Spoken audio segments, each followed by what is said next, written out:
આ તરફ ઉમેદવારોએ પૂરજોશમાં પ્રચાર શરૂ કર્યો। વલસાડમાં ભાજપ અને કોંગ્રેસના ઉમેદવારોએ પ્રચાર કર્યો।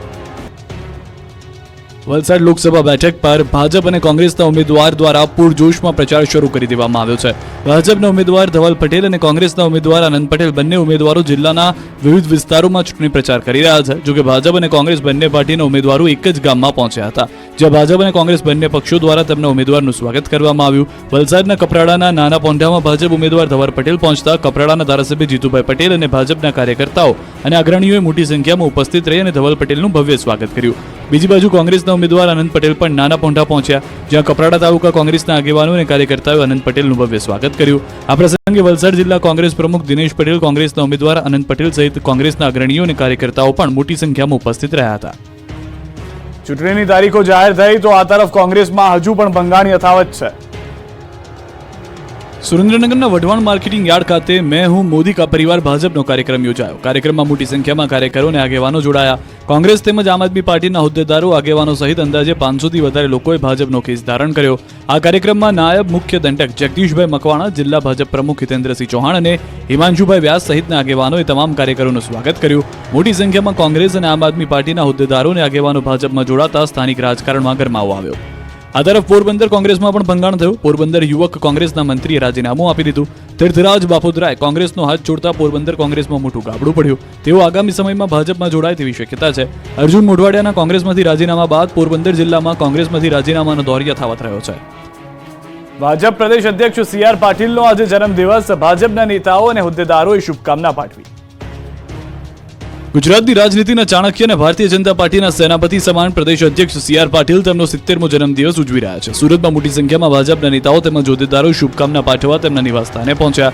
ઉપરાંત સામાજિક અગ્રણીઓ અને ઉદ્યોગપતિઓએ પણ સી.આર. પાટીલને જન્મદિવસની શુભેચ્છા પાઠવી। આ તરફ ડોક્ટર તેમજ નર્સિંગ એસોસિએશન દ્વારા પણ સી.આર. પાટીલને જન્મદિવસની શુભકામના પાઠવવામાં આવી।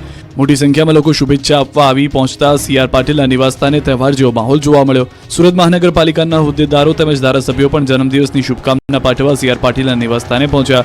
ભાજપના કદ્દાવર નેતા સી.આર. પાટીલ એક કુશળ ચૂંટણી રણનીતિકાર હોવા સાથે એક આદર્શ અને પ્રેરણાદાયી વ્યક્તિત્વ પણ ધરાવે છે। એક પોલીસ કોન્સ્ટેબલથી ભારતીય જનતા પાર્ટીના સેનાપતિ બનવા સુધીની સી.આર. પાટીલની સફર સંઘર્ષમય રહી છે। અરવલ્લીના મોડાસામાં ચોંકાવનારી ઘટના બની। સ્કૂલ વાન ખાડામાં ખાબકી ગઈ, જેના કારણે અનેક લોકોને જીવ તાળવે ચોંટી ગયા। મોડાસાના ડીપી રોડ પર આવેલ ધુણાઈ માતાજી મંદિર પાસેના રોડ ઉપર સ્કૂલ વાન ખાડામાં ખાબકી હોવાની ઘટના બની। આ વિસ્તારમાં છેલ્લા લાંબા સમયગાળાથી આ વિસ્તારમાં ભૂગર્ભ ગટરની કામગીરી ચાલી રહી છે। રાહદારીઓ પરેશાન થઈ રહ્યા છે, ત્યારે ઠેર ઠેર ખોદવામાં આવેલા ખાડામાં તાજેતરમાં એક સ્કૂલ વાન ખાબકતા દોડધામ મચી ગઈ।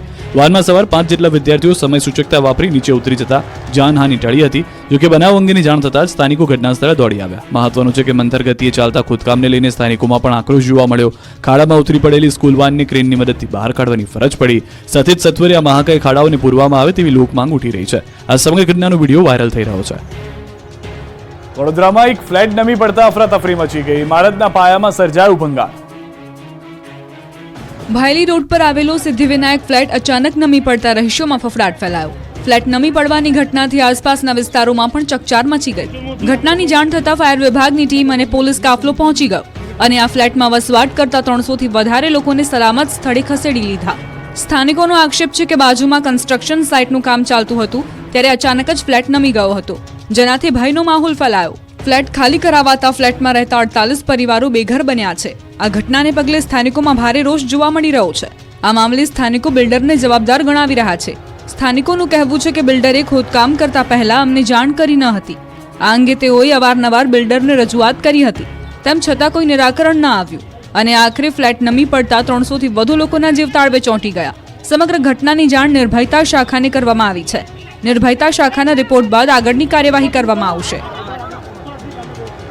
બોર્ડની પરીક્ષા દરમિયાન ફરી પોલીસની માનવતા દેખાય। વિદ્યાર્થી સાથેનો વિડીયો વાયરલ થયો। ધોરણ 10 અને 12ની બોર્ડની પરીક્ષાઓ ચાલી રહી છે। આ દરમિયાન મૂંઝાયેલા કે ફસાયેલા વિદ્યાર્થીઓની પોલીસ મદદ કરતી હોય તેવા દ્રશ્યો સામે આવ્યા છે। આ બોટાદ અને બનાસકાંઠાના 2 દ્રશ્યો જોઈને પોલીસને સલામ કરવાનું મન થઈ જાય। થોડા દિવસ પહેલા જ બોટાદમાં ધોરણ 10માં અભ્યાસ કરતી વિદ્યાર્થીની અન્ય કેન્દ્ર પર પરીક્ષા આપવા પહોંચી જતા પોલીસે તેને સાચા પરીક્ષા કેન્દ્ર પર પહોંચાડી હતી। તો હવે વધુ એક વિડીયો સામે આવ્યો છે, જેમાં પરીક્ષા આપવા નીકળેલા વિદ્યાર્થીને અકસ્માત નડ્યો હતો। આ વખતે પણ પોલીસે વિદ્યાર્થીની સારવાર કરાવીને તેને વર્ગખંડ સુધી પહોંચાડ્યો। બનાસકાંઠાના ભાભર પોલીસની સરાહનીય કામગીરીનો વિડીયો વાયરલ થયો। ભાભરમાં પરીક્ષા આપવા નીકળેલા વિદ્યાર્થીને અકસ્માત નડતા પોલીસે ઘટના સ્થળે પહોંચી અને ઈજાગ્રસ્ત વિદ્યાર્થીને સારવાર માટે હોસ્પિટલમાં લઈ ગઈ. વિદ્યાર્થીને પગના ભાગે ઈજા પહોંચતા પોલીસે વિદ્યાર્થીની સારવાર કરાવી તેને વર્ગખંડ સુધી પહોંચાડ્યો. વિદ્યાર્થીને પોલીસ જીપમાં પરીક્ષા કેન્દ્ર સુધી પહોંચાડતો વિડીયો વાયરલ થયો અને આ સાથે જ ભાભર પોલીસની માનવતા મહેકી ઉઠી. આમ કડક હાથે કામ લેવા પંકાયેલી જાહેરમાં પ્રચાર માટે બેનરો અથવા પોસ્ટરો નહીં મૂકી શકાય. સરકારી વાહનોનો ઉપયોગ ફક્ત ઘરેથી પ્રસ્થાન માટે જ થઈ શકશે. સરકાર કોઈ કર્મચારીની બદલી નહીં કરી શકે.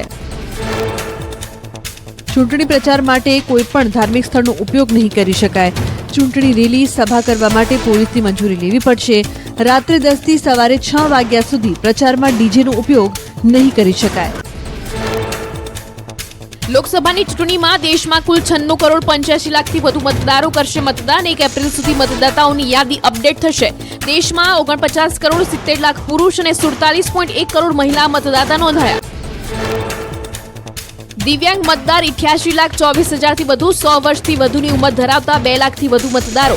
85 કે તેથી વધુ ઉંમરવાળા મતદારો ઘરેથી મતદાન કરી શકે તેવી વ્યવસ્થા કરાઈ. 40% દિવ્યાંગો પણ ઘરેથી મતદાન કરી શકશે.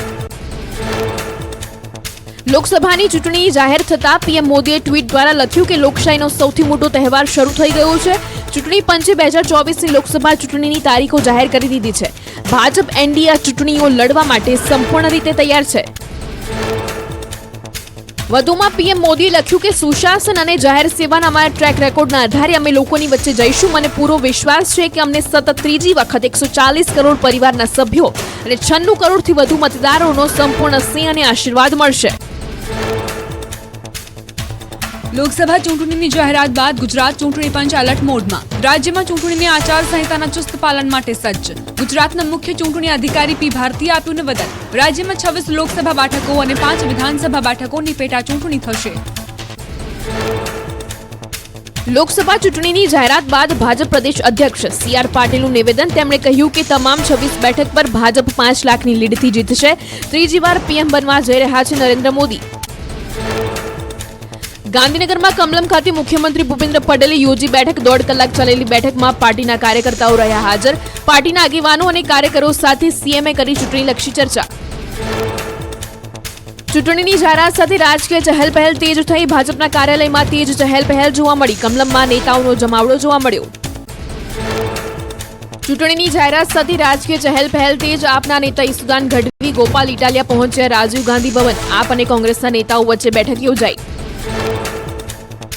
લોકસભા ચૂંટણીની જાહેરાત પર પ્રદેશ કોંગ્રેસ અધ્યક્ષ શક્તિસિંહ ગોહિલનું નિવેદન. કહ્યું લોકશાહીના પર્વને સૌ કોઈ આવકારે છે. ચૂંટણી માટે કોંગ્રેસ તૈયાર છે. રાજ્યની જનતાને સમજી વિચારીને મતદાન કરવા શક્તિસિંહ ગોહિલે અપીલ કરી.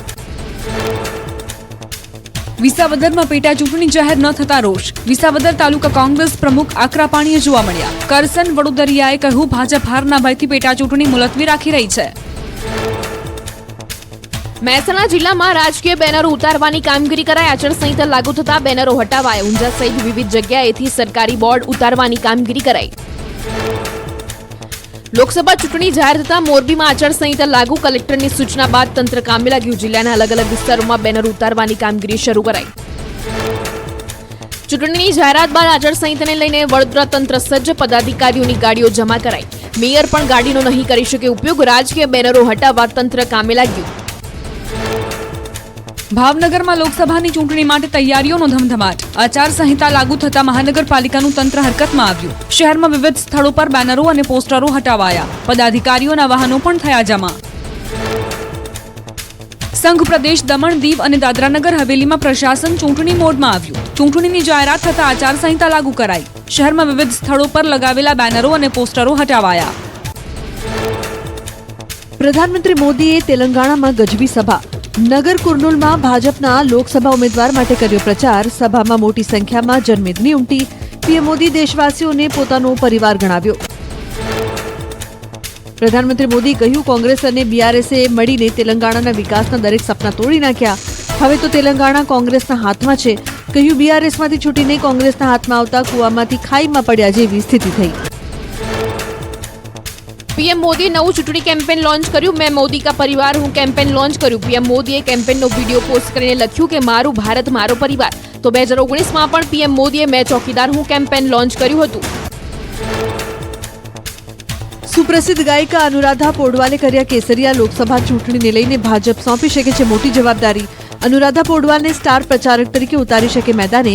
અનુરાધા પોડવાલે ભાજપમાં જોડાઈ ખુશી વ્યક્ત કરી. મુખ્યમંત્રી ભૂપેન્દ્ર પટેલે હિંમતનગરની ઓચિંતી મુલાકાત લીધી. હિંમતનગરના સ્ટાર સિટી મલ્ટીપ્લેક્સ ખાતે ભાજપના હોદ્દેદારો સાથે બંધ બારણે બેઠક કરી. ભાજપ નેતાઓ કાર્યકરો મોબાઈલ પણ બહાર મૂકીને બેઠકમાં હાજર રહ્યા.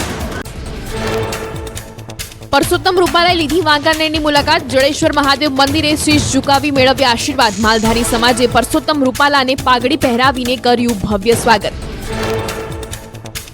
બનાસકાંઠા જિલ્લાના દેઢા ગામમાં સાતમના મેળામાં ગેનીબેને ગ્રામજનો સાથે પ્રચાર કર્યો. વોડા ગામમાં દીકરીઓ મહિલાઓએ ગેનીબેનને ફોર્મ ભરવા ડિપોઝિટ માટે 10, 20 અને 50 રૂપિયા આપીને સન્માન કર્યું. મહિલાઓએ ગેનીબેનને જીતના આશીર્વાદ આપ્યા.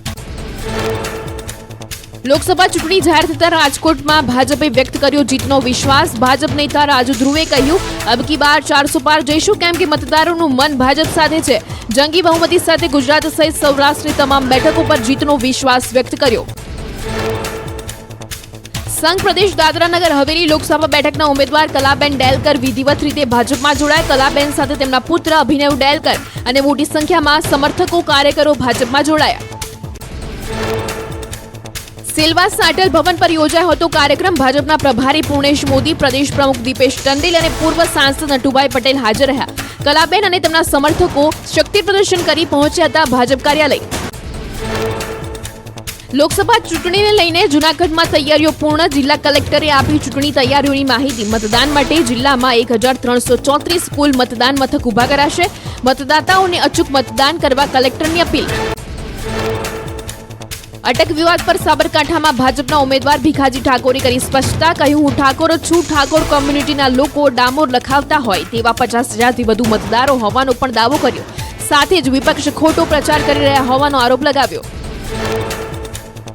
લોકસભા ચૂંટણી ભાવનગરના ભાજપ ઉમેદવાર નીમુબેન બાંભણિયાએ પ્રચારના શ્રી ગણેશ કર્યા. ભાવનગરમાં પાલિતાણા 102 વિધાનસભા મતવિસ્તારમાં રોડ શોનું આયોજન કર્યું.